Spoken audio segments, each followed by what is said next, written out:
What's up, y'all? It's your boy, Mr. Taylor, aka The Chosen One, back with another video. And in this video, you're going to be learning about criminal law. As promised, I told y'all I will be delivering this message before the new year. So here we go. And in this video, you're going to notice that I'm looking at my notes. And that's because I'm a firm believer that it's not the teacher, it's about how it's being taught. Or how it's being taught.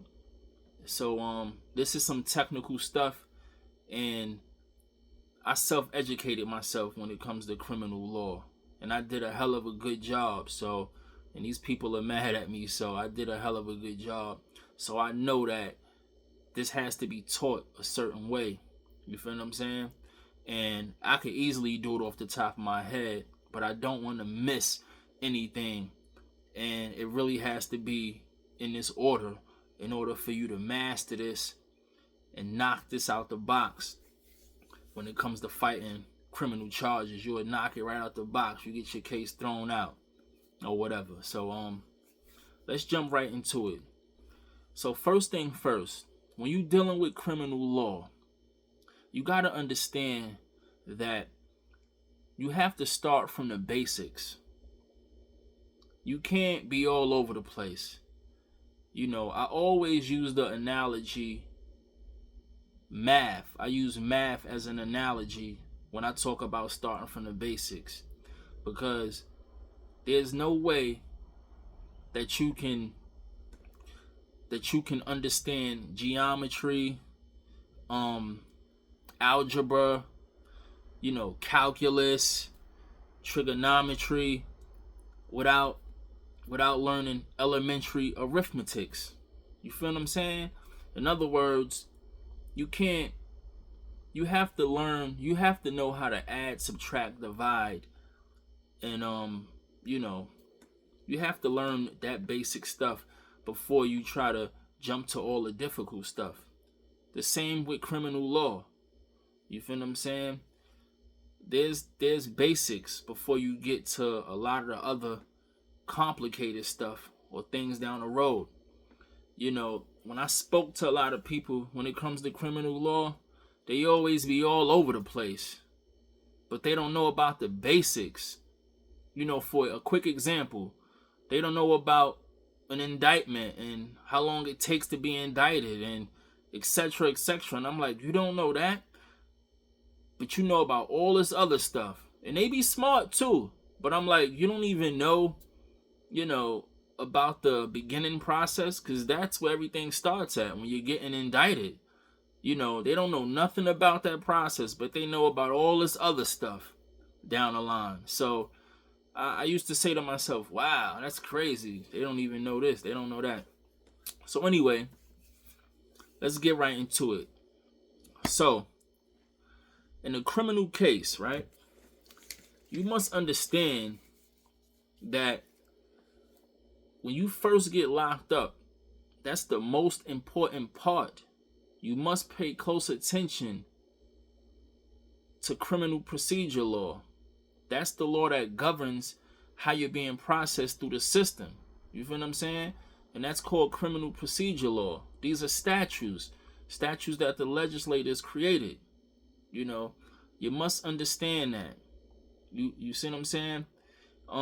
Even before you even get into the system, when the police arrest you, that's criminal procedure law. He have to do it a certain way, and if he don't, the whole case get thrown out. A lot of people don't even understand that. They talk about everything else that happened after they got locked up, and some do know. I'm not gonna say all people are like that, but some don't understand that if the police did something wrong, the whole case get thrown out. And that's called fruit of a poisonous tree. Fruit from a poisonous tree. They got a landmark case called that, if I'm not mistaken. I know it's called fruit from a poisonous tree, but yeah, that is a landmark case. And basically, if the tree is poisonous, then the fruit from the tree is no good. You understand? That's why they call it fruit from a poisonous tree. And what they mean by that is, it doesn't matter how much evidence is against you when it comes to a police arresting you. If the arrest was unconstitutional, then the evidence is no good. You get it? You follow me? Alright, so let's move on. So we got that out the way. And examples of that would be a officer didn't have probable cause. He didn't have a warrant when he came up in your crib. So he can have all the evidence he want, but if he went about the arrest wrong and all that other stuff I just mentioned wrong, and it's unconstitutional, the whole case get thrown out. You could get caught with 1,000 guns. No probable cause, no warrant. It's fruit from a poisonous tree. Alright. Now once you in the system, everything starts off as a complaint. You have misdemeanor complaints and you have felony complaints. It all starts off as a complaint. These complaints have to be converted. You understand? It has to be converted. So misdemeanor complaints has to be converted to informations. And felony complaints has to be converted to indictments. Meaning, you can't get convicted on a misdemeanor complaint or a felony complaint. It has to be converted into an information or indictment, like I just said. You understand? And it's very important that we know this. I'm starting from the very beginning. Now, to convert a misdemeanor complaint into an information, there has to be a signed affidavit, a sworn statement. The person has to sign off on that. I'm pretty sure y'all been through that many times, for anybody that had DV issues or anybody accusing them of something, whether it's assault, whatever, they have to sign off on that. And if they don't sign off on it, then you got to be released within a certain amount of time. And we just talking about when you incarcerated, because the rules change a little if you're fighting from the streets. But if you're in jail, there's a certain amount of time that the person has to sign off on that complaint.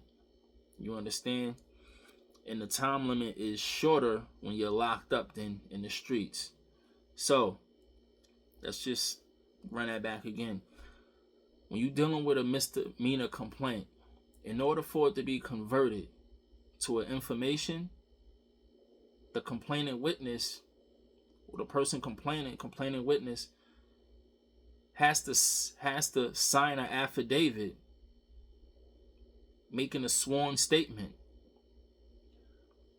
With a felony complaint, it has to go before a grand jury. You see that? And you have to be indicted. You can't get prosecuted on a misdemeanor complaint or a felony complaint if it's not converted. It can't even move forward. Well, they could probably play around with you, but you can't be prosecuted on it. You can't even be brought to trial on complaints. They have to be converted. And I keep saying it because for people that's new to this, you have to really understand this. And that's why, that's why I keep saying it. And it makes a lot of sense. Understand that. Really understand that. Okay? So, moving on.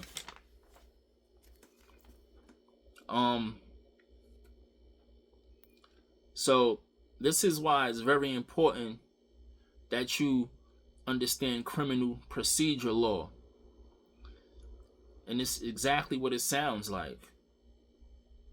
It's a law that governs the way you're being processed in the system. The word procedure, that means process. It's how you're being processed. So the legislators they they created a law that governs how you being processed through the system, and they also created laws that penalize you, and that's called penal law. And we just talking about criminal law here. So when you're dealing with criminal law, there's two statutes that that has to deal with criminal law, the judicial system.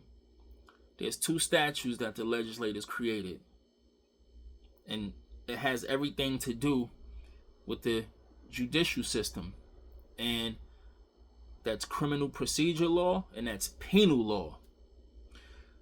Once again, criminal procedure law is how you're being processed through the system, how you're being processed while you're in jail, and also how you're being processed if you're fighting it from the street. It's still a process, meaning, every time you go to court, it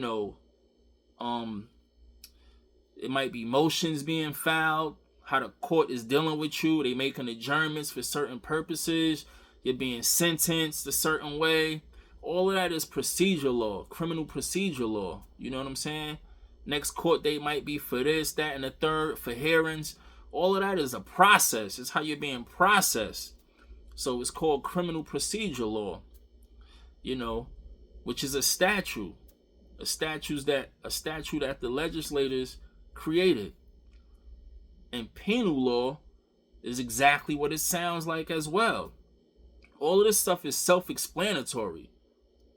You just have to, you can't be lazy. You have to look up the terms and sometimes just make sense of it. But if you don't catch it at first, look it up and, define what the term means. So when you say penal law, doesn't it sound like you're penalizing somebody? That's what the legislators created it for, to penalize you. It's called penal law. And these are statutes. These are codes. You have to remember, or you have to get familiar with these codes. As a police officer, they're familiar with all of these codes, and they come in numbers. You know what I'm saying? They statutes, which is the same as codes. They're statutes that it comes in code format, numbers. An example of penal law would be, you heard the Snoop Dogg song, 187 on the undercover cop.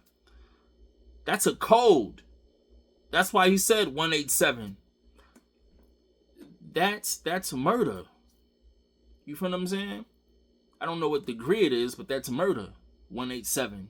So when you look it up, you'll see. So you can see that, these statutes are numbers.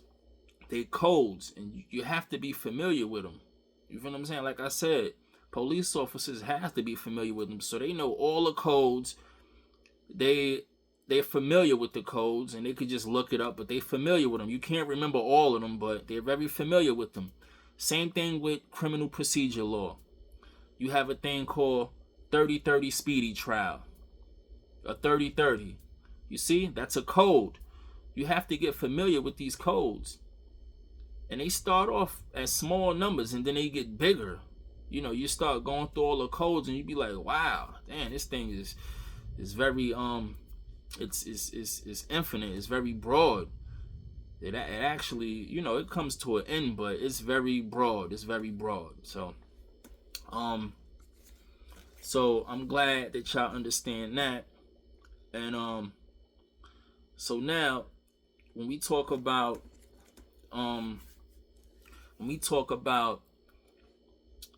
a misdemeanor complaint being converted to an information and a felony complaint being converted into an indictment, you have to understand that the prosecutor has a certain amount of time to convert. They have a certain amount of time to do this. And now that taps back into criminal procedure law, because now we're talking about a process.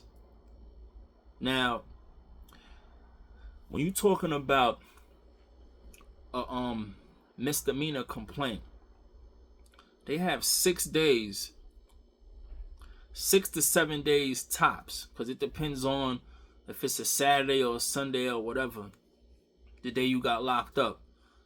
But it's 144 hours from the time of arrest that they have to convert a complaint into an information or indictment. So, with a felony complaint, we're going to get right back to misdemeanor, but with a felony complaint, they have 144 hours from the time of arrest to have a hearing or a disposition on a felony complaint. Now, the statute that falls under is Criminal Procedure Law 180-80. You understand? Where there has to be a hearing or a disposition on a felony complaint within 144 hours from the time of arrest.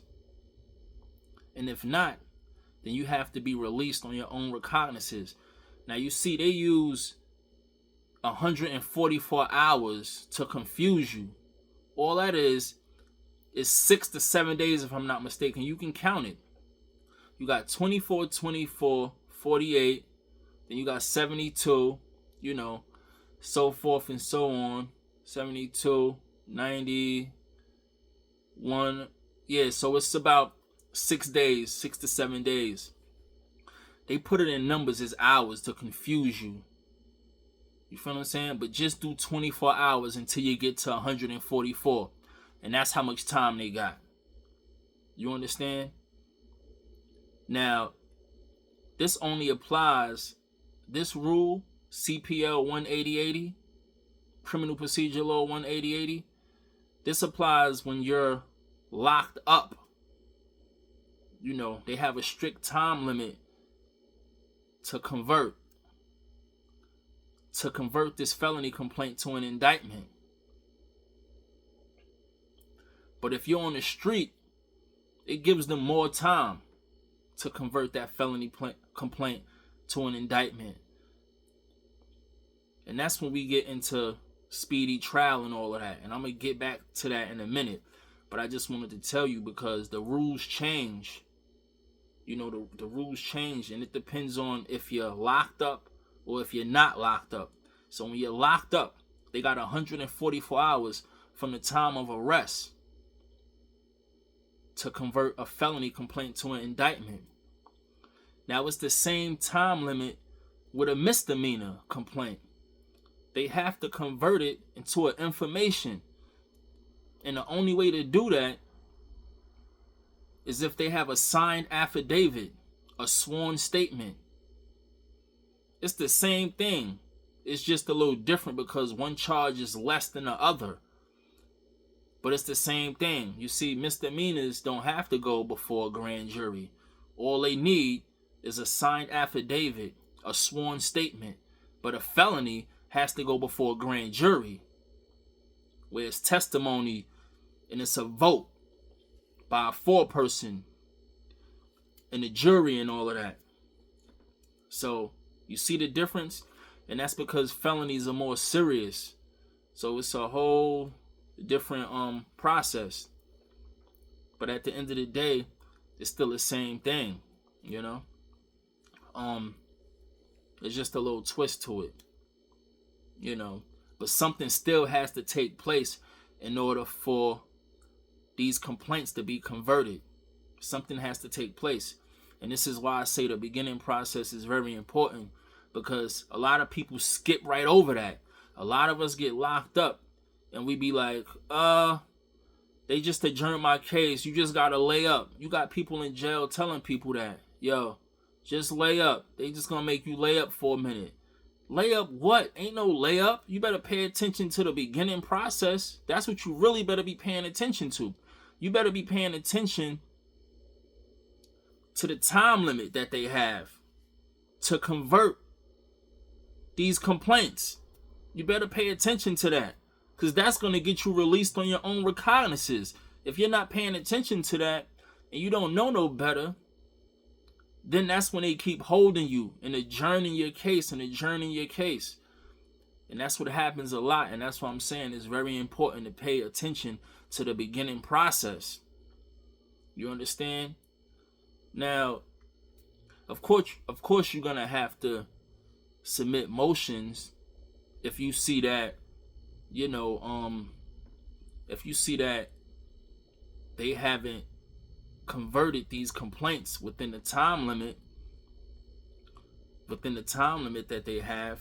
You're gonna have to file a motion, or there's times when you could just say it to the judge, but you could do it orally. But a lot of times they want the paperwork. They play that game. It's a game that they play. But technically, you could be like, Your Honor, there's no signed affidavit. There's no sworn statement here. I'm asking that I be released on my own recognizances. It's that simple. And a lot of times they just release you on their own. You don't even have to argue that. They know. They like, all right, there's no complainant. There's no signed affidavit with the complainant. This ain't serious. Get them out of here. You understand? If there's a felony that was filed against you and the case is not going before the grand jury because the witness ain't coming to testify, they gotta let you go. A lot of times you ain't gotta argue that. They just let you go, man. And a lot of times you do, because there's cases when they like, yo, we want to hold this person. We know they did it. We know he did it.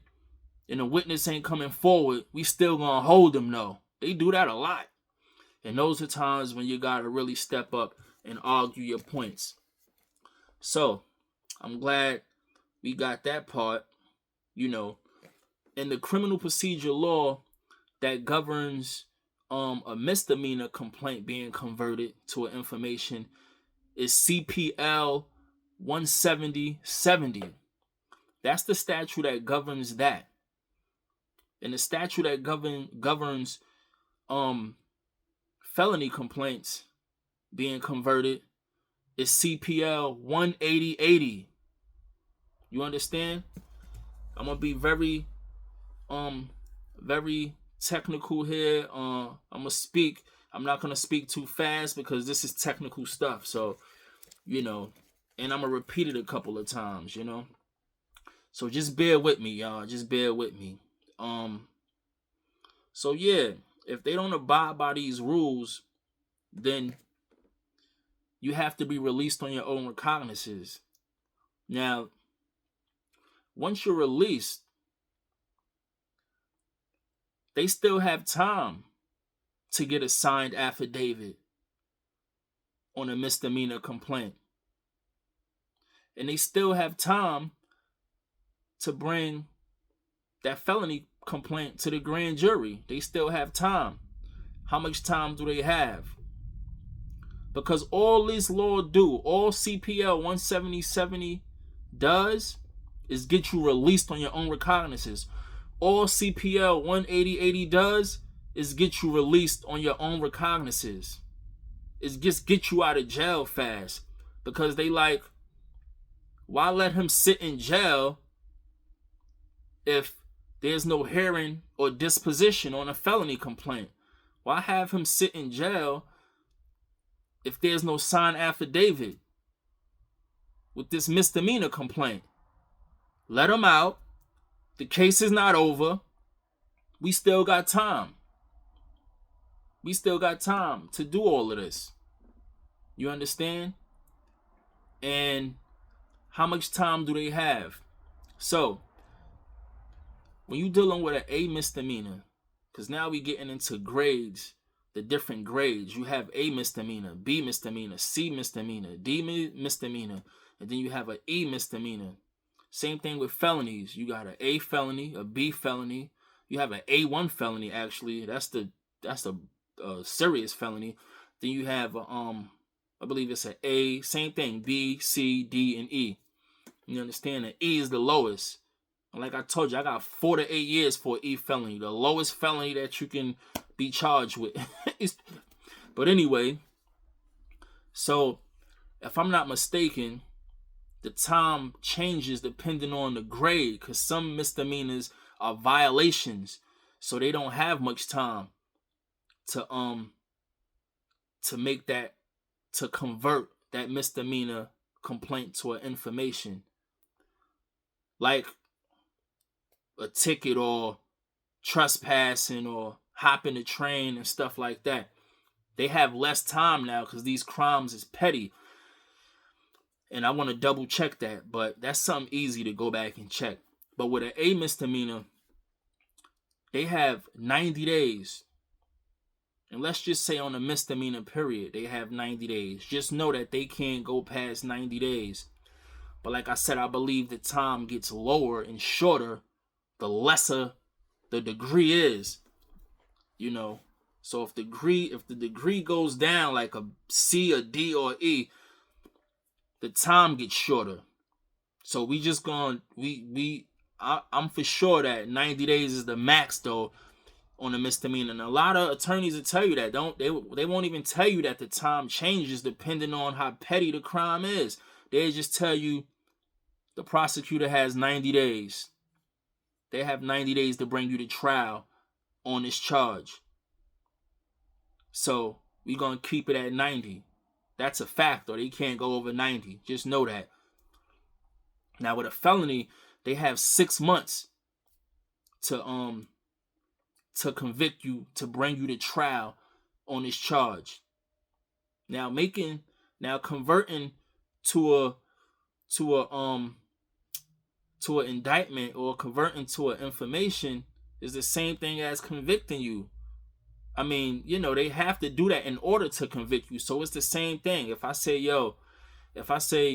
they have 90 days to prosecute you on this, it's just the same as saying, you know, them converting it, because you can't convict or prosecute anybody without doing that, like I told y'all. You feel what I'm saying? So I could say they have 90 days to convert this misdemeanor complaint to an information, and they have 6 months to convert this felony complaint into an indictment. I could say it like that, or I could say they have 90 days on a misdemeanor to convict you, to prosecute you, and they have 6 months on a felony to convict you. I could say it either way, you understand? Because no matter what, they gotta convert. They have to in order to prosecute. So it's the same thing. You could say it either way. So I just don't want y'all to get confused here. So whether you're locked up or in the street, they have 90 days to be ready for trial on a misdemeanor. And they have 6 months to be ready for trial on a felony. You understand? And if they're not ready for trial within that time frame, then the case got to be dismissed upon a speedy trial motion, which falls under criminal procedure law 3030, CPL 3030. They have to throw it out. Now, there's sometimes they throw it out on their own. And most of the time, if they want to play games, they could say, you didn't file a motion, so we're not throwing anything out. So you got to file that speedy trial motion. So yeah, whether you're in the streets or in jail, that's the time limit that governs the prosecutor prosecuting you on this charge or being ready for trial, which is the same thing. And when it comes to you appearing in court, that's the only thing that you should be focused on, is who's ready for trial. That's the topic of discussion. That's what the judge want to know. Who's ready for trial? You understand? So, because that, like I said, that's the topic of discussion. Because when you get in the courtroom, you got to pay attention and listen for the prosecutor. Listen for them when they say, Your Honor, we're not ready. You're going to hear them say, we're not ready for trial. You're going to hear them say, we are ready for trial. You understand? And as far as you concerned, you should be saying, I'm ready for trial if you know they don't have a case. You know? If you know the people don't have a case, you want to always say you're ready for trial. Because, and this is a whole nother law I'm going to jump into real quick. That's why I say this stuff is technical. Because ready for trial is the question at hand. That's what the judge is looking for. He's looking for the prosecutor to say if they ready. And he's also listening to see if they saying they not ready. Now, a lot of people sit up in jail for years and years on Rikers Island when they should have been got convicted and been upstate if it was a serious charge against them. And you'll see them sitting on Rikers Island for years, 4 or 5 years. Why is that? It's because the prosecutor keeps adjourning the case because they're not ready for trial. And you're not saying you're ready. And your lawyer's consenting to the adjournments. So, and the judge is not going to say nothing. This is the game they play. Let's say you got a murder charge and they need a witness. They need to find a witness to convict you. An eyewitness. They can't find him. You could be putting pressure on them. You could have them tied up somewhere for all they know. But they can't find them. So they need time to find them. But they only have 90 days. They only have 6 months, pardon me, because this murder is a felony. So they have 6 months to be ready for trial, to convict you, to convert. All that is all the same thing. It's all the same thing. Because it all has to do with prosecuting the case. They have 6 months. So when they know you don't know no better, they're going to keep getting the case adjourned. And if you got a lawyer, which is a public defender, he's going to consent to the adjournments. He's not supposed to consent to these adjournments. He's supposed to object to the adjournments. So that's why if you know better, when you step in a courtroom, the most important thing to do is say, if you know they don't have a case, you say, Your Honor, I'm ready for trial. That way it's on the record now. You always say, they always try to tell you not to talk like I told y'all before. Say, Your Honor, I'm ready for trial. That way you're not consenting to no adjournments, to any adjournments. This is why people are sitting up on Rikers Island for so long, because they're consenting to these adjournments. Now the time is ticking. If they adjourn your case 45 days, which is what they do, they adjourn it for a month and a half.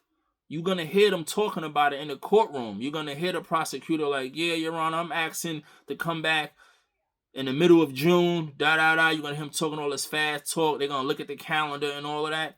All of that is called chargeable time. Now, who is the time charged to? That's the question. Is it charged to the prosecutor or is it charged to you?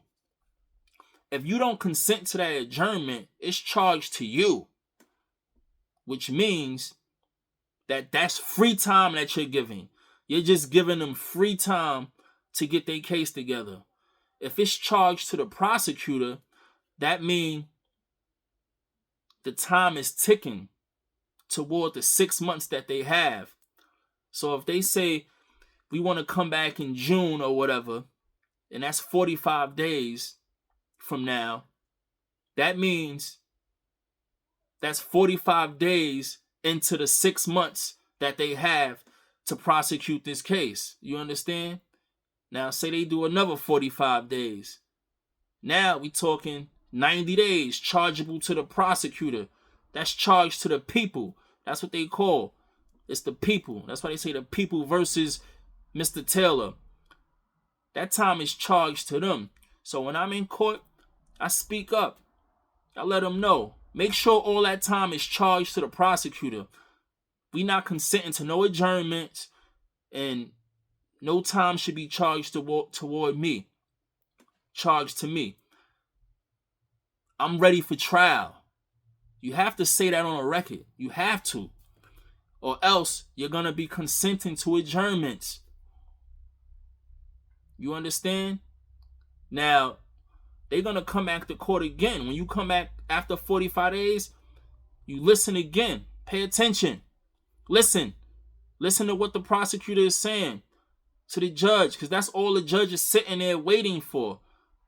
He or she is waiting for the prosecutor to say, we ready for trial, or we not ready. That's what he's there to listen for. And he's there to listen to see if you're ready as well. So when they come back, listen.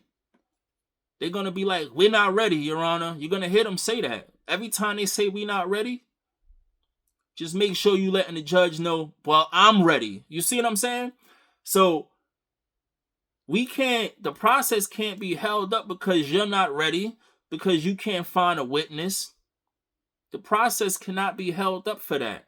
There's many reasons why why they can't get their case together. It don't just have to be a murder case. It could be any case.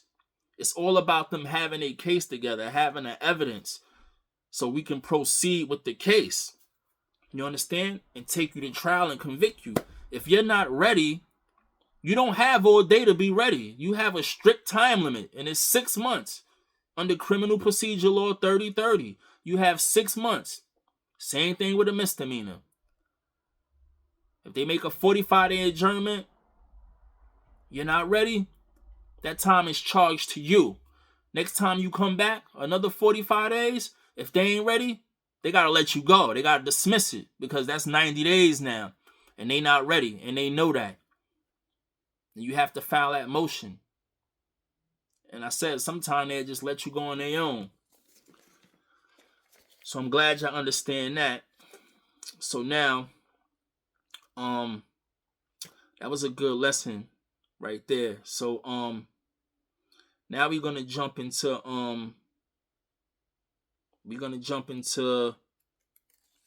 I want to tell y'all about, there's different ways that you can challenge a charge, and you have to know that as well. You know, so if you have a homicide charge, what you want to focus on is everything I told you so far, you know, the time limits, but you also want to focus on, you know, if there's a homicide, you should be focused on DNA. You understand? If it's a drug charge, then you should be focused on the lab report, because it has to come back as a certain amount of grams of straight cocaine. If you're dealing with, you know, crack cocaine or whatever, it has to be pure cocaine. It has to be a certain amount of grams in order for it to be a felony. So you want to focus on the lab report. People that's new at this, they don't know. You feel what I'm saying? You get locked up for a drug charge, a drug cell. You don't even know the first thing to do. You don't even know what to focus on, you know, what to really pay attention to. You know, you don't know how to argue your case. You want to ask about the lab report. I'm going to repeat it again, you know. You have a homicide, you want to focus on DNA.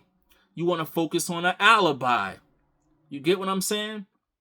So depending on what type of charge you got, that's going to determine how you're going to challenge, or how you're going to fight the charge, how you're going to fight the case. You feel what I'm saying? So there's many different charges. So, you know, when let's use another one. When you're talking about assault, you want to focus on the hospital report. You understand? Somebody said you assaulted them. They trying to say it's assault in the first. You like, hold on.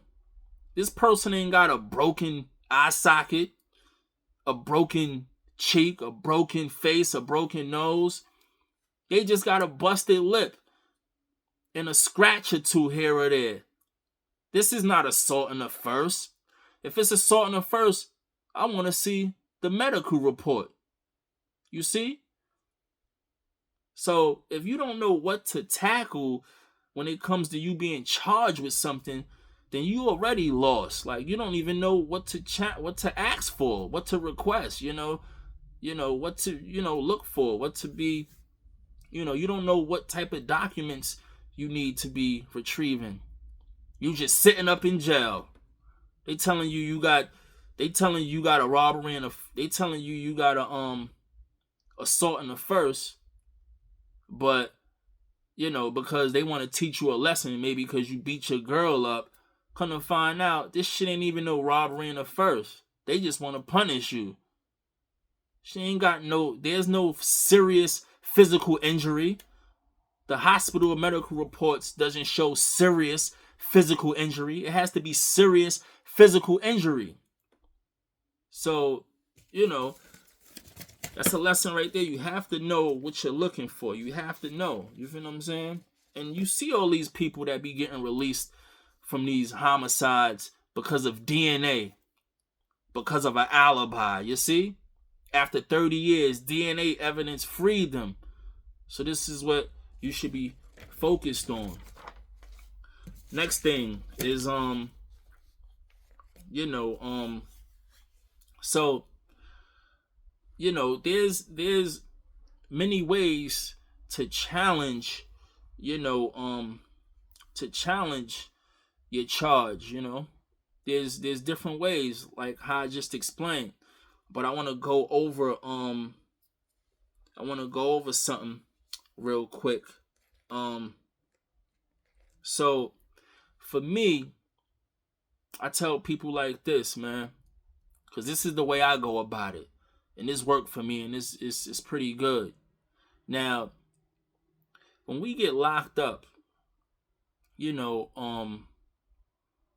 lawyer's on one side of the gate, you're on the other side of the gate. You see that? He got your file. He's looking at it in a folder. He's not giving it to you. He's asking you, what happened? What happened? You're telling him, yeah, I was over here. This happened, and I went over here, and they did this. He already looking at you like, this dude is dumb. He not even asking to read the complaint. You're sitting here. He asking you what happened. That's the game they play to see how smart you are. He's like, what happened? Tell me what happened. Listen, I ain't got to tell you what happened. Pass my file over. Let me see. Pass me the file or pass me the complaint. That's what I want to see, which is in my file. Let me read. Forget telling you what happened. Once you start opening your mouth and telling him what happened, he already know you don't even know nothing about this. He's not asking for the complaint. You're supposed to ask for the complaint and read it yourself so you can see what they're saying. Because everything is on that complaint. That misdemeanor complaint or felony complaint. That's where everything is at. And they always lying on a complaint. The complaint never aligns with what really happened. You know what happened in the streets. You know what happened at your house, wherever you was at. You know what happened. Do they write it up like that? Hell no. That's why they want to hold that complaint without you seeing it and ask you what happened. Let me read the complaint.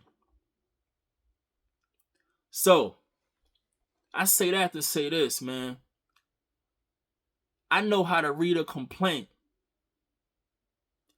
and challenge it with criminal procedure law or challenge it in a different way where you trying to make sure that it aligns with what you're being charged with. You understand? So, the term elements, when you look up element, we hear the word element and we don't think that it's used in criminal law, but it is. It's used in criminal law. It's just not used in everyday life like just a regular term, And I just want to tell y'all that when you're dealing with criminal law, they have their own dictionary. They got something called a black law dictionary. So they have their own terms. That's why they have their own dictionary. It's not the same as a dictionary that we use on an everyday basis. They have their own dictionary. But the words mean the same thing For the most part, some of them, most of them. So when we talk about the word element, element means parts that make up a whole, right? That's what we know element to that's what we define it as. That's what it is. And it's the same thing when you're dealing with criminal law. It's parts that make up a whole. Now, the law states that in order to convict somebody of a crime, you have to prove every element beyond a reasonable doubt. Every element of the crime. You have to prove every element beyond a reasonable doubt. An example of that would be, say you get charged with robbery in the first. The essential element, or the element of robbery in the first, I call it an essential element. Essential is important. That's all that's saying. It's still an element. The essential element of robbery in the first is that you committed the robbery with a weapon. That's the element. You understand? They have to prove that element. That's the number one element that they have to prove. It can be other elements because I don't do robberies. I don't know. But all they really need to prove is that you committed that robbery with a weapon. That's it. That's robbery in the first. That's the essential element, the weapon. No weapon, no robbery in the first. You understand what I'm saying? Now, the only way you would know that that's an essential element is by reading the statute. Like I told you, criminal procedure law is statutes that the legislators created to govern how you're being processed through the system. Penal law is statutes that the legislators created to penalize you. So you have to read the statute no matter how you flip it. You understand? So what I'm getting at is, with me, when I see a complaint, or when I get the complaint from the attorney, I look at it. I look at the statute they charging me under. The complaint supposed to break down all the elements of the crime and show how you violated the statute by committing all these elements, however many elements it is. So once again, if it's robbery in the first, when you read the complaint is going to say, in writing, is going to break it down. What happened? It's going to say, you was on such and such block, you brandish a weapon, whatever the complainant said, and you told them to give up their money. The complaint is going to say all of that, but the complaint has to show that you used the weapon and robbed this person. The complaint has to show that. This is how I challenge my case. So that's what I'm saying. I could challenge it just by looking at the complaint. I could challenge it to see. I could look at it and see if they're going to be able to prove every element beyond a reasonable doubt. I could look at the complaint in the very beginning when I first get locked up, and I go before and I talk to my attorney. I don't got to tell him nothing. I ain't got to tell him what happened or nothing. All I got to do is say, let me see the complaint. What are y'all charging me with? I already know what y'all charging me with from what the cops told me or whatever, but that complaint is everything. And let me back up a little. So the police charges you. Then they talk to the ADA. And then the ADA say, okay, this is why you're in the precinct. The ADA goes, okay, we're going to take this one. And if it's bullshit, then they'll just let you out the precinct. But once they talk to the ADA, which is the attorney, prosecutor is still an attorney. It's all the same thing. They all attorneys. You have a defense attorney, and you have a prosecutor, which is an attorney for the state. So, just to prosecute you. One is defending you, one is prosecuting you. They both attorneys, though. So they call an ADA, assistant district attorney, and they tell them what happened. Because cops are not lawyers. They only cops. So they have to get it approved by the ADA. And the 88 is the one who types all of that up. The complaint. Not the judge, not the police. It's the attorney. So he types all of that up and he files it in court. And that's what you need to be looking at. You need to be reading that and see what the ADA put on that paper. You follow me?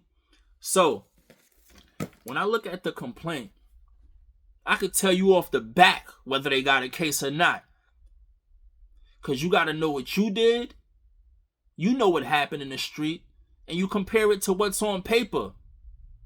But more or less, I could just look at the statute of what y'all charging me with. For example, say if I robbed somebody. I didn't have a gun. I know I didn't have a weapon at all. I just robbed somebody with my bare hands. Now when I get in court, the complaint is saying robbery in a first. And I'm like, robbery in a first? I'm looking at it like, now if you don't look up the statute and see what robbery in a first is, you won't even know that the essential element is that you have to have a weapon. The essential element is having a weapon. You don't even know that because you didn't look up the statute. Because on a complaint, it's going to have the code, it's going to have the numbers, and it's going to have the code, and it's going to have a subdivision, which is a number next to the code, which indicate which paragraph you violated. That's another thing. When you're being charged with a crime under a certain statute, under a certain code, they have to specify which subdivision you violated. So when we talk about statutes that the legislators created, there's paragraphs in that statute, which is different ways that you can violate that statute. It's not just one way. Some statutes have one way that you can violate it, but most statutes have multiple ways that you can violate that specific statute. And that's called paragraphs or subdivisions.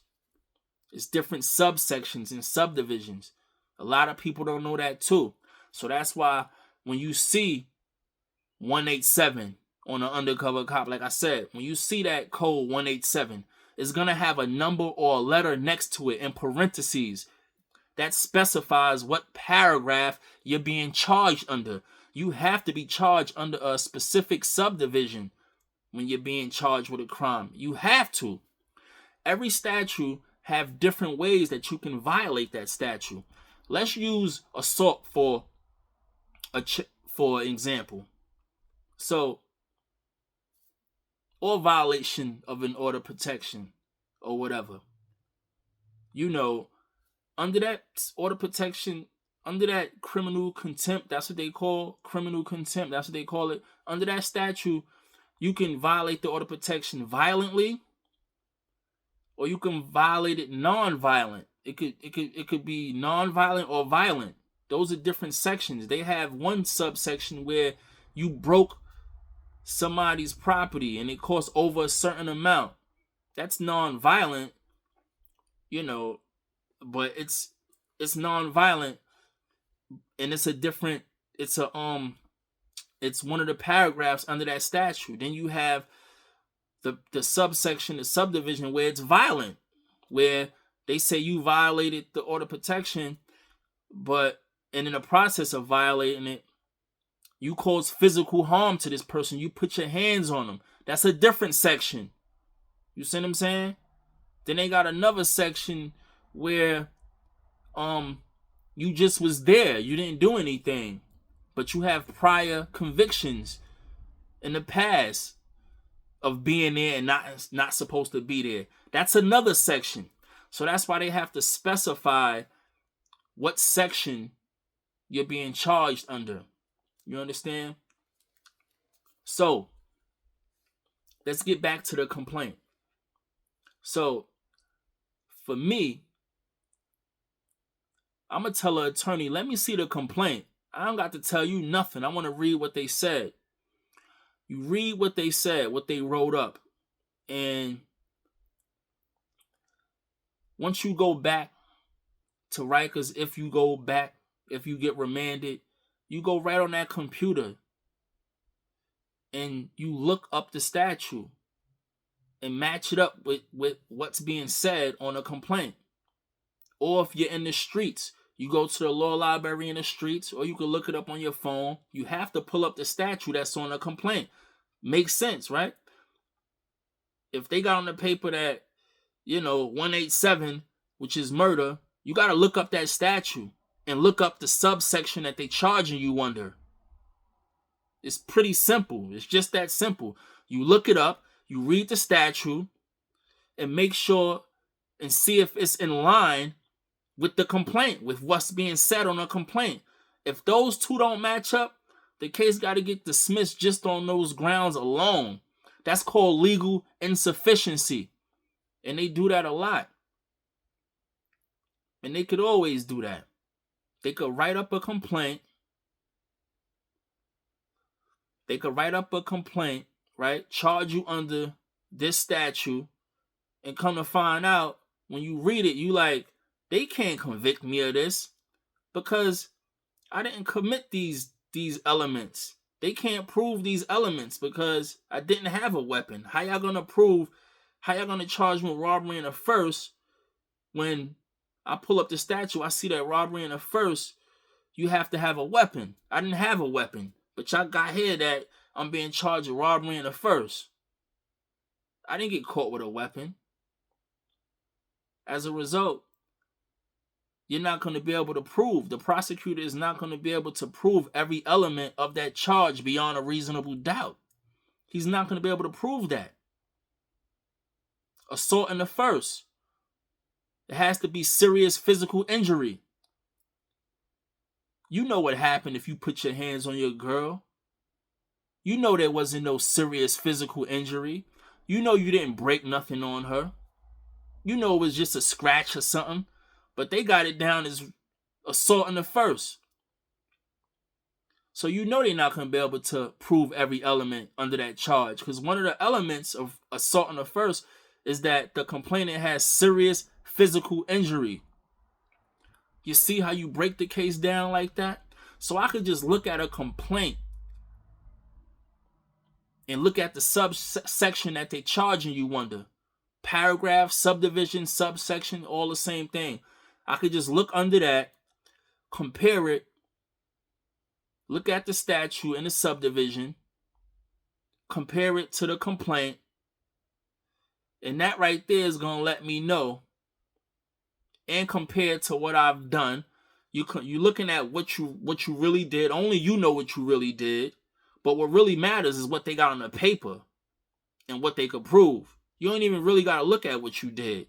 You got to look at what's on that complaint and the statute that you're being charged under. You understand? So I could easily look at the complaint. I could look at anybody's complaint and I can ask you. Of course, I'm going to ask you what happened. That matters, but, it's really what's on the paper and what statute you're being charged under.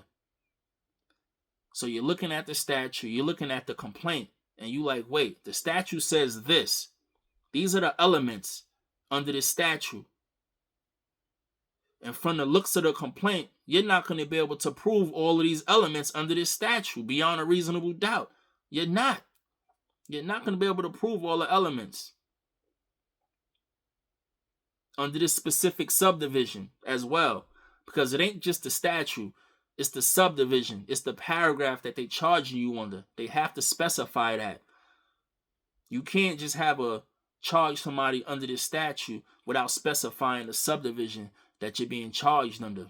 You see what I'm saying? So, once I look at all of that, I'm going to know if you can prove your case beyond a reasonable doubt. If you could prove every element of the charge beyond a reasonable doubt. I'm going to know off the back just by reading a complaint. You understand? I want that to stick with y'all. And another way I could challenge a case. Now that's just challenging a case just by reading the complaint on its face. And like I said, if they can't prove every element beyond a reasonable doubt, that's a legal insufficiency error. And legal insufficiency, look it up. Look up legal insufficiency. That means there's a lack of an element. They lack in an element of the crime charged. You can't prove a crime if one of the elements is missing. You have to prove every element beyond a reasonable doubt. You have to be able to prove every element beyond a reasonable doubt. So any legal insufficiency errors automatically gets the case thrown out off the bat in the very beginning. Like I said, you have to pay attention to the beginning stages of this criminal process. The beginning is very important. I tell you, a lot of people don't even pay attention. They just lay up, and they like, yo, they just want you to lay up for a little while. You got other people telling you that, yo, just lay up, man. They'll let you go. You don't even know there's a legal insufficiency error here. You feel what I'm saying?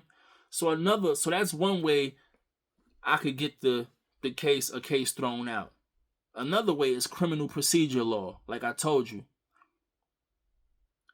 Because what I just said, that's not criminal procedure law. Well, it can be looked at as criminal procedure law, but we talking about elements here, proving every element. You understand? I think that will fall under criminal procedure law. I have to double check, but you have to prove every element. Pretty simple. You have to. So now that we got that out the way, let's talk about criminal procedure law. Now, when you learn criminal procedure law, that's mean. When you master criminal procedure law, you pretty mean, man. You pretty dangerous. I remember my boy told me that. Because he see I was mastering criminal procedure law. And why is it so dangerous? He told me, I never forget, he was like, yo, once you know criminal procedure law, bro, you got him, son. You got him. And I'm like, yeah, that's a fact. Why is that? Because we talking about time limit. They got strict time limits to do everything. I just told y'all about time limits. I just told you about speedy trial. I just told you the time limit they have to convert a complaint into an information, to convert a complaint into an indictment. I told you, they got time limits to do all that. They got time limits to find a witness to prove their case.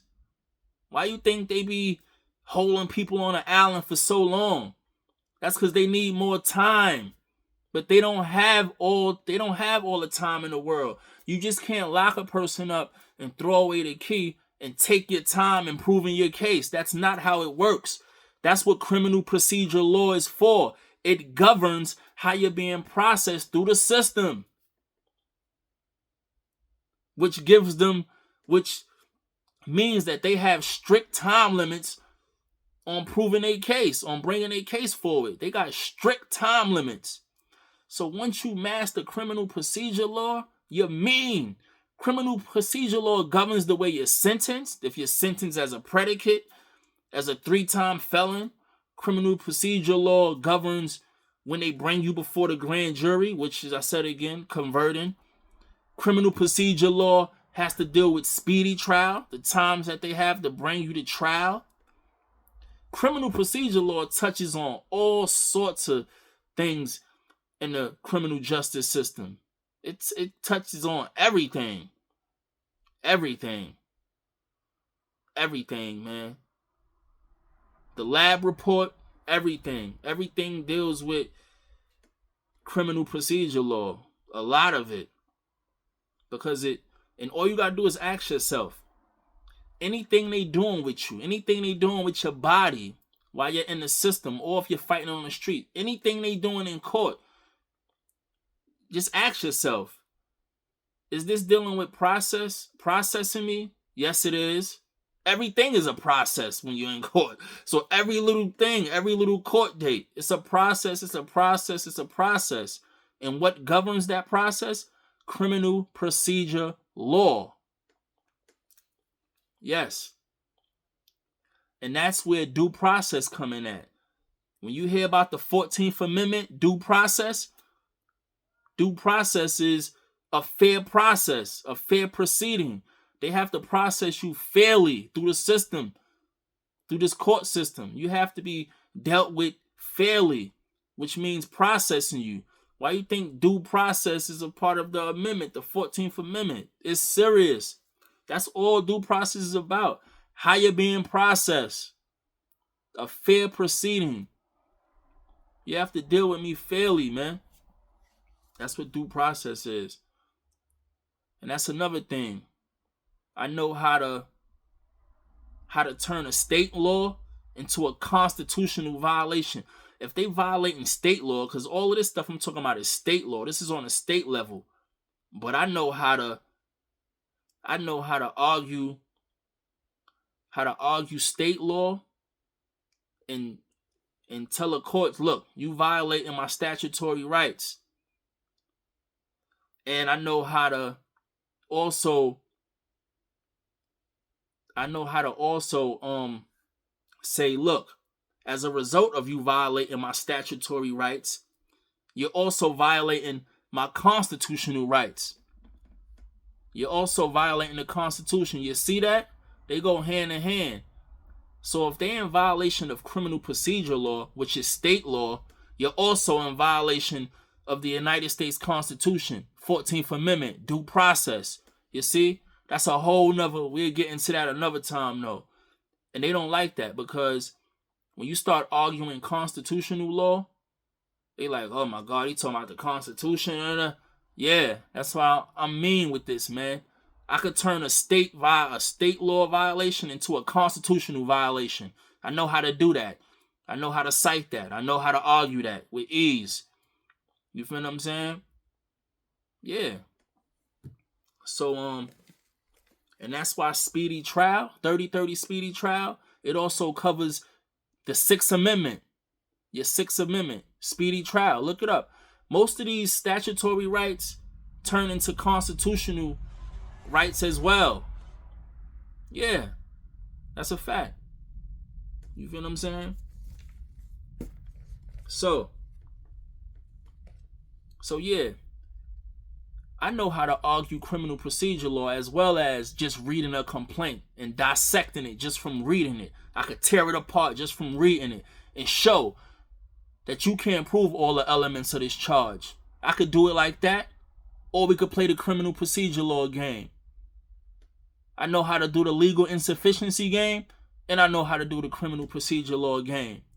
And the criminal procedure, both of them is mean. Both of them is mean. But when you arguing criminal procedure law, you're putting their back against the wall.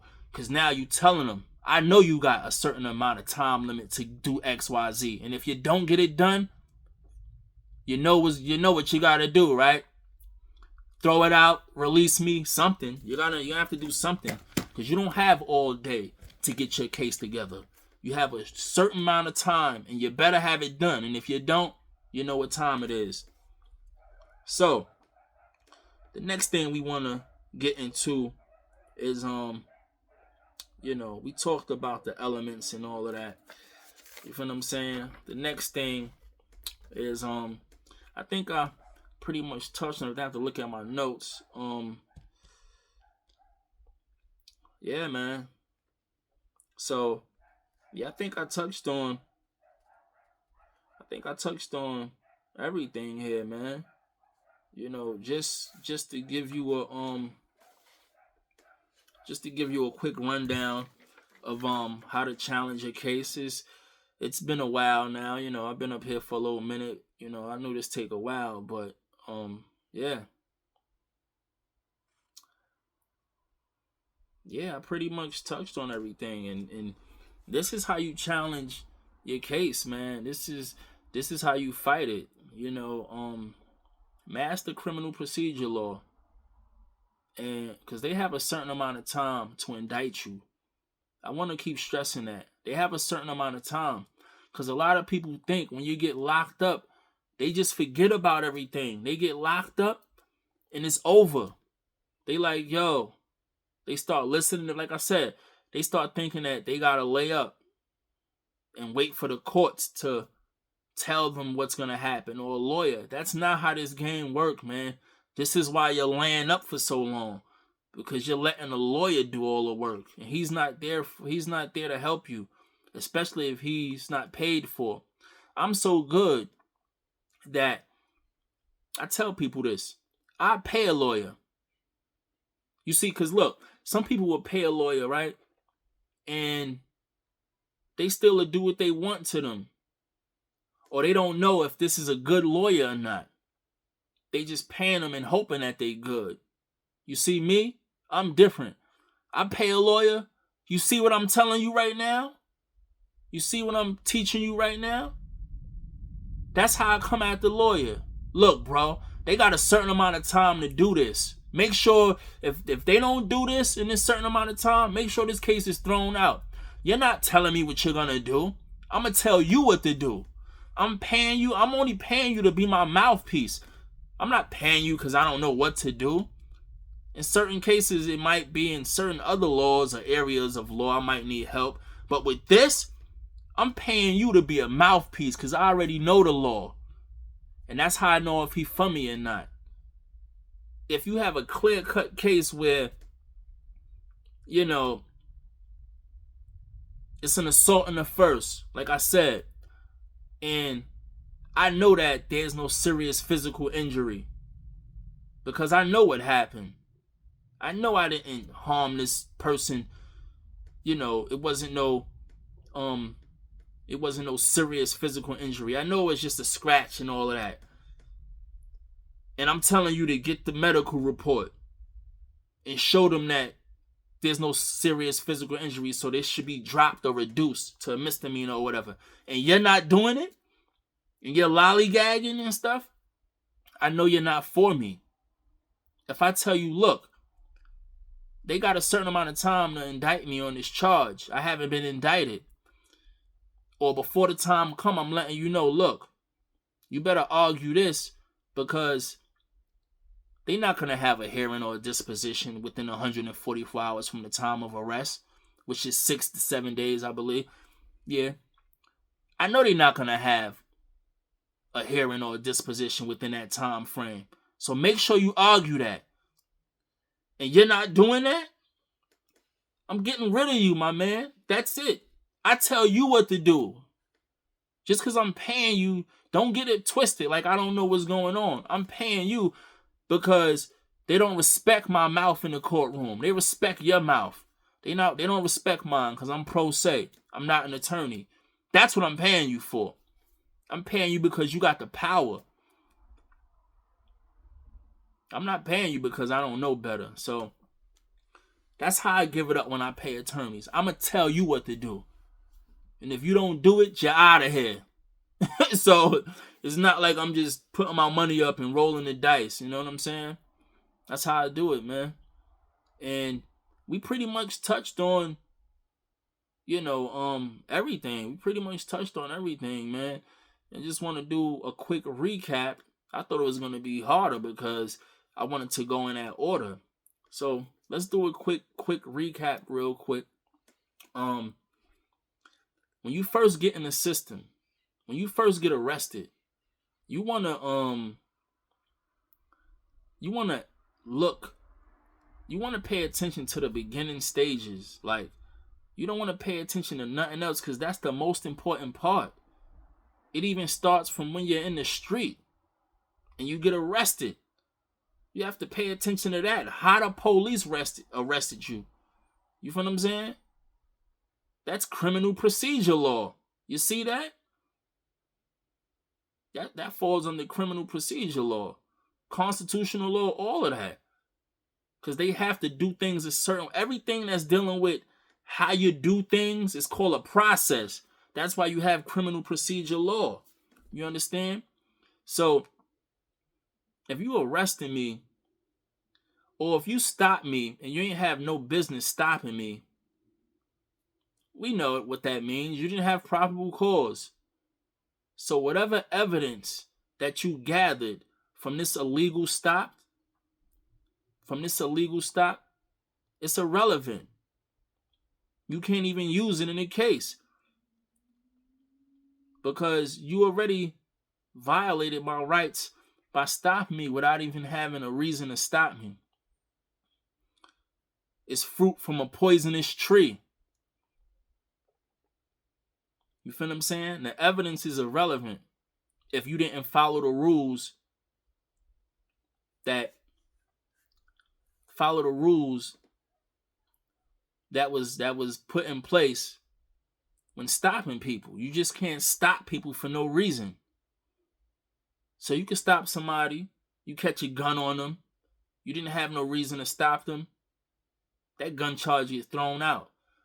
That's not the way the system works, but that's the way it's supposed to work. And it's called fruit from a poisonous tree. That's one of the landmark cases that's used when police use evidence that was obtained illegally. It was obtained illegally.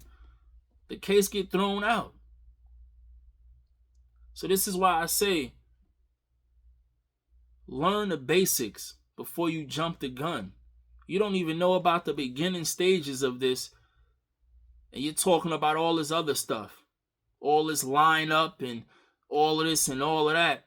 That's cool, you talking about a lineup and this and that. But how did they arrest you? Like, let's get to that. Did they even convert the felony complaint into an indictment? Did they even convert that within the time frame that they supposed to convert it? Did they do it within that time frame under criminal procedure law? CPL 18080? Did they? They have a certain amount of time to do that. And that's all in the beginning stages. You feel what I'm saying?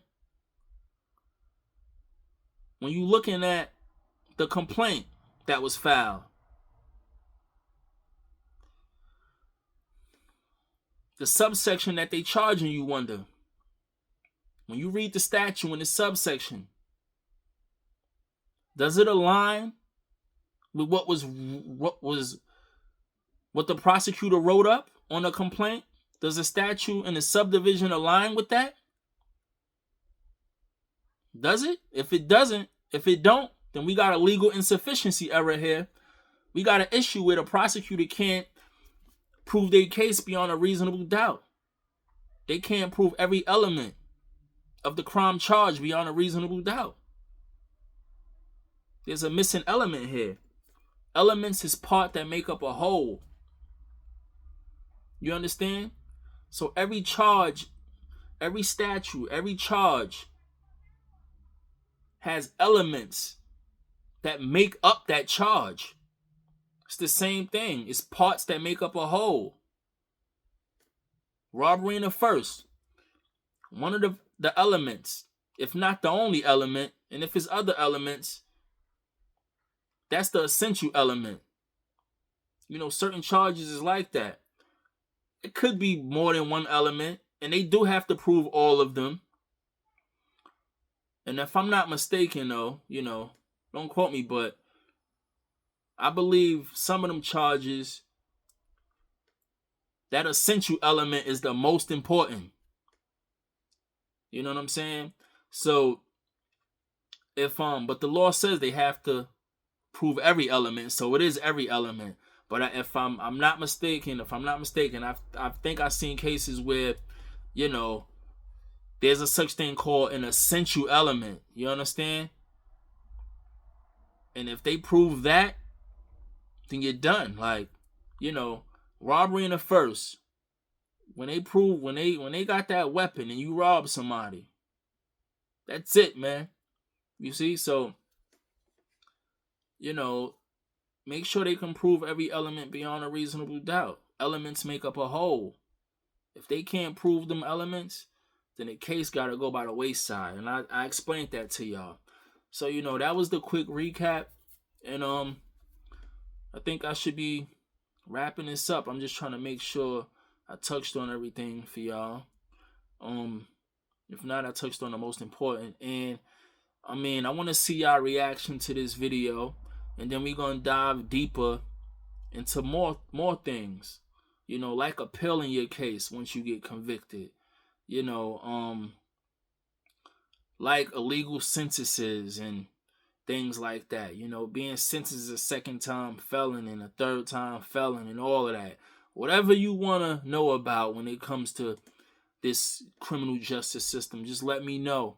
Just, you know, put it in the comments or whatever, and I definitely touch on it because I'm pretty good with this. What I really wanted to just focus on is how you really challenge a charge. You challenge these charges. And I just told y'all, you feel what I'm saying? This is how you challenge these charges and you get them thrown out. And yeah, motions, the motions that you gotta file. And yeah, another thing is, in order to you have to request in the very beginning. A lot of things you have to request, because sometimes your lawyer don't put them in, like requesting to testify before the grand jury. You feel what I'm saying? That's under CPL 190.50. You see, so you got to learn all of these laws. You see, you have one CPL 18080. And once you start going up in the numbers, you go to 190.50. You feel what I'm saying? Now that's dealing with going before the grand jury. So you see how the numbers go low and then they go high. You feel what I'm saying? And then you have 170.70 when you're dealing with a misdemeanor. So CPL 177. So it's good to learn all of these because then you learn how you get processed through the system. So under 190.50, that's dealing with testifying before the grand jury. You feel what I'm saying? And you got to request that when you first get locked up. Once you first get locked up and you go in front of that judge for the first time, that's called arraignment. If it's a felony and they ain't got nothing, even if they do got something, most of the time you want to request to testify before the grand jury. No matter what your lawyer tell you, you tell them, yo, I want to testify before the grand jury. You let the judge know that. There's certain things you got to yell out in court. You can't wait for your lawyer to say it, even if they tell you they're going to say it. If he don't say it and you see they moving fast and trying to get you out of it, because that's what they're going to do. Hold up, I want to say something, Your Honor. I want to testify before the grand jury. You see? And this happens at arraignment. When you first get arrested, you in the precinct, right? Now you going through central booking. Now you going to see the judge for the first time. Right then and there, you better tell them you want to testify. You feel what I'm saying? Because this is where the time starts. That's why they said under CPL 18080, there have to be a hearing or a disposition on a felony complaint within 144 hours from the time of arrest. So when you get arrested, that time is ticking. That 144 hours is ticking. And they have to have a hearing or a disposition. And what they mean by a hearing, that's that grand jury hearing. But you got to request to go before the grand jury. Because if not, your lawyer's going to waive it. It's going to be waived. And you're not even going to go testify. You know what's going to happen? If you waive that, then they're going to really just play with you now. You feel what I'm saying? And have you sitting up. But if you request to go before that grand jury, that's your chance of going home. That's your chance of going home. And they have to convert it. They have to convert that felony complaint into an indictment. And that's the only way to convert it is by getting a grand jury vote. The grand jury votes on indicting you. You see? And you want to go before the grand jury. You don't want to sit, you don't want to not go and have your attorney just go because they're going to railroad you. You see? So look up 190.50, CPL 190.50. Look up CPL 180.80. And then while you're looking up these statutes, you're going to just bump into, when you're doing research, you're going to bump into all of these different codes. They're going to just pop up all because they all connected. You could be looking up 180.80. It's going to take you right to 190.50 because they all connected. You see what I'm saying? 190.50 going to take you to 170.70 or 30.30 speedy trial. They all connected. Once you keep reading, you're going to see it's all connected. You're going to see different statutes popping out of nowhere. That's how you start getting familiar with all of these statutes and different codes and stuff. You start getting familiar with the numbers. And you're reading case law. I also want to get into case law. You know, case law is, say you appeal your case and you win. That becomes case law now. It's self-explanatory. It's a case like People versus Mr. Taylor, like me. This is a case. I fought it. I appealed it. It went in front of an appellate court. an appellate judge. He decided on it, and now that becomes law, especially if it was never decided on before. That's why they have something called case law. Now, case law can be used to free you in a case. You feel what I'm saying? You're using case law. So if I appeal my case and this type of claim or argument has never been brought before the court, it's the first time it's been brought before the court, and the judge ruled on it, that becomes law now. That becomes law, and that could be used in another case. You would cite that. People versus Taylor. And People versus Taylor. That's just like these cases, Roe versus Wade. Those are case laws. Those are landmark cases where it went before a judge, they ruled on it, and now it's used as law. You see, we could keep going on and on with this. You know what I'm saying? And case law is convincing. You feel what I'm saying? So I want to go into, a primary. That's a source of law. It's not primary or secondary, but it's a source of law. Now let's go into the different sources of law. When you talk about a primary source of law, we talking about the Constitution. You feel what I'm saying? So it's levels to this. Now we talking about using law to fight your case. You have a primary source of law, which is the Constitution, because the Constitution is over everything. You feel what I'm saying? You have the United States Constitution, and then you have, which is on a federal level, and then you have the New York State Constitution, which is on a state level. You see what I'm saying? Then under that, you have the statutes, which I was telling you about. You see the different levels? Now, under the statutes, I believe the next law that's convincing would be case law. You see what I'm saying? And,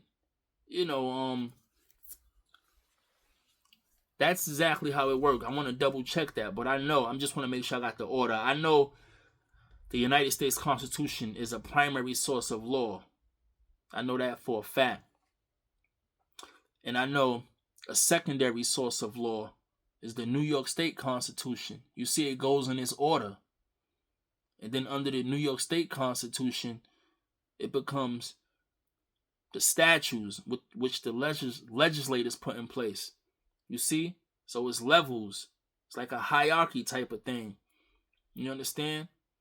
And the reason why they have it set up like that is because when you're arguing a case and when you're filing an appeal, you want to cite constitutional law. They respect that more than anything. Why? Because it's a primary source of law. That's the first thing you want to, argue. You want to use state law, like I said, and then let it roll over into constitutional law. You feel what I'm saying? Like I told y'all. So if you're not processing me right according to state law, that's a violation of due process. If you're not abiding by criminal procedure law, which is how you're processing me, once again, that's a violation of due process, which is the 14th Amendment. You see what I'm saying? So you do have to also cite state law, because I could say, yo, you're violating my 14th Amendment. They're going to want to know how. How is your due process violated? Now you got to get into state law. And then you could also see with me, I use case law, state law, which is the statutes, New York State Constitution, and your United States Constitution. I use all of these different sources of law to prove my point. And that's how they know you mean, and that's how I mean. Once again, I'm going to say it again. I don't just use the United States Constitution to prove my point. I use the New York State Constitution to prove my point. And I use the statute, state law, which the legislators put in place. I use that to prove my point too. And I use case law to prove my point. And once again, case law is just cases that was appealed, that went before appellate courts, and they decided on it. Cases that was litigated, they decided on it, and that becomes law now. Once two parties go before a judge and they arguing a point and they making, arguments and stuff, and the judge rules on that, a judge make a ruling on that, and he goes into details about his ruling and stuff, that becomes law. And those are the cases that a lot of attorneys like to take. They like to take cases that's going to create new law, because then they become more familiar like that. Because not only was they representing you, but they made it so that a new law came into place as a result of them taking your case that hasn't been decided on yet, like Roe versus Wade. If any lawyer, whoever represented that person in that case or whatever, and it resulted into a new law coming in play, that lawyer gonna be famous behind that, because his work created a new law which was never decided on prior to that. Those are the type of cases they like to take. It gets their weight up like that. So yeah, that's another thing I wanted to touch on. But like I said, we could go on and on and on and on. But you understood the most important parts. You know what I'm saying? And when we dealing with different sources of law, that's just when you're writing briefs and doing appeals and stuff. That's a whole nother video when we talking about appeals. I just wanted to basically touch on how you challenge a case, and I pretty much proved that, and that was simple. So I see y'all in the next video, and Happy New Year, Happy Holidays, and peace.